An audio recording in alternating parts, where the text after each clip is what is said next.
Wala, di po ba? Pinuri ka nga niya eh. Ang kaso, alam mong bola at di totoo ang papuri niya sa'yo. Kasi alam mong 42 inches na ang bewang mo at pinepeke niya ang mga sinasabi niya sa'yo. Pero masabi niya, lalo kang pumayat at sumeksi sa suot mo. Amen? O kaya, yung pupurihin ka niya, sasabihin, Sister, bagay na bagay sa'yo ang pagkakasagwa ng damit mo. Maganda kang magdala ng pagkakasagwa. Amen po ba? May narinig na po ba kayong gano'n? Na ang intention niya ay bigyan ka niya ng mga napaka-malalaswang salita, pero in-style niya ay pinupuri ka niya. Amen? Si mga kapatid, dito rin natin malalaman na hindi po lahat ng papuri ay masarap tanggapin o pakinggan, lalo na yung hindi tapat o hindi totoong papuri. This is the same thing if we approach God during our worship. We should be so true and so real every time we give praise and worship to our God. That is praise and worship. That is pleasing to God. Amen po? And our way to give honor for what He has done and is continue to doing so. Kaya madali pong lapitan, purihin, sambahin ang Panginoon dahil sa dami ng kanyang mga nagawa at sa kanyang mga ginagawa at sa mga gagawin pa niya sa atin. Now, na-discuss ko na sa inyo nung nakaraan ito. What is the difference between praise and worship? Meron po bang nakakaalala nito, mga kapatid? Aber, tignan ko nga. Series of worship po ito. Kumbaga, tayo ay nag-aaral. Amen? Natatandaan niyo po ba ang difference ng tinalakay ko sa inyo? Ang topic ko sa inyo, call to praise and worship. Binanggit ko sa inyo the difference between praise and worship. Natandaan niyo po ba? What is the difference between praise and worship? Sis, pwede po akong kasaglit, sis. Walang naimik eh. Sige po. Ang sa akin po, di i-correct po niyo ako kung hindi angkop. Ang praise ay papuri. Yes po. Ang pagsambay mas mataas. Yun ang worship. Amen. Pwede natin purihin, pero hindi natin tiyak kung halimbawa ating sinasamba. Katulad nga po ng inyong sinasabi ngayon, sis, yung papuri, pwedeng papuri pero hindi talaga bukal sa kalooban. Hindi makakapagpuri ng buong puso kung hindi talaga sinasamba. Ewan ko ba, sis, kung tama bang akin.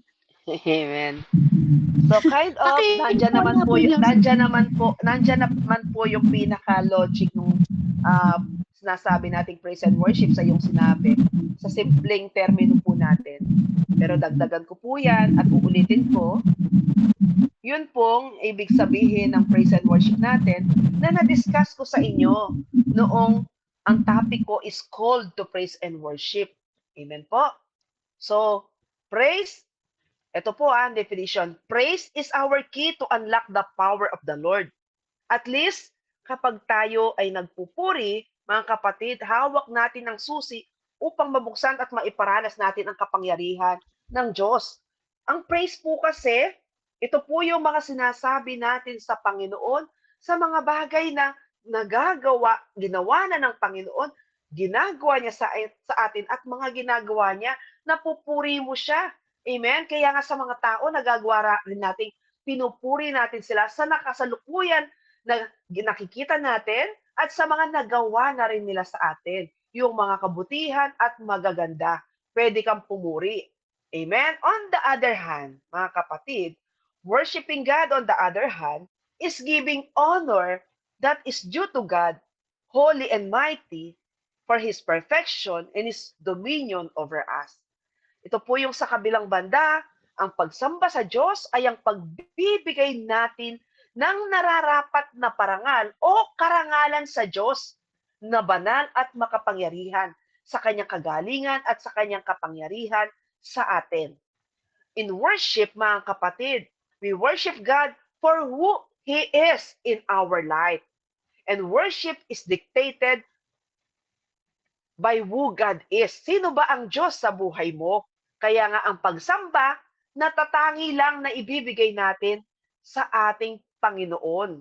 Amen? Kaya nga, kinanta ko pa ng pahapyaw noon yung hindi tama na marinig natin ang kanta na pagsamba ay sinasabi sa isang tao gaano man siya kahalaga o minamahal natin. Yung bang kantang, sinasamba kita, kung anumang dahilan ay hindi mahalaga, pagkat sinasamba kita.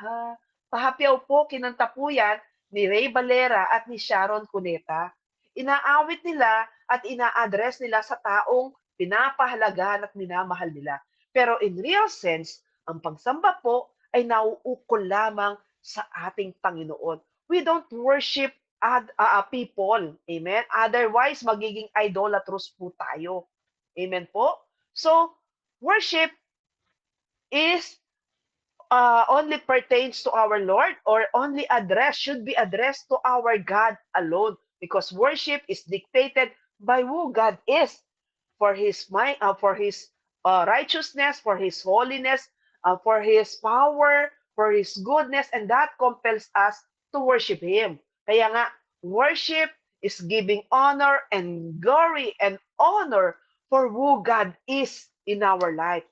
Nasasamba natin ng Panginoon sa pagiging Diyos niya sa atin. Siya ang Diyos na nagpapagaling. We worship God, our healing God. We worship our God provider. We worship God as our master. And so on and so forth. Amen po? So, pahalagahan po natin ang difference, ano? Sa kabilang banda, ang pagsamba sa Diyos ay ang pagbibigay ng nararapat na parangal o karangalan na para lamang sa ating Panginoon na banal at makapangyarihan sa kanyang kagalingan, sa kanyang kadakilaan, sa kanyang kapurihan at sa kanyang kapangyarihan sa atin, sa ating buhay. Amen po. Kaya nga, exclusive worship is exclusive to God alone. Hindi mo pwedeng ibigay ito sa tao. Amen po.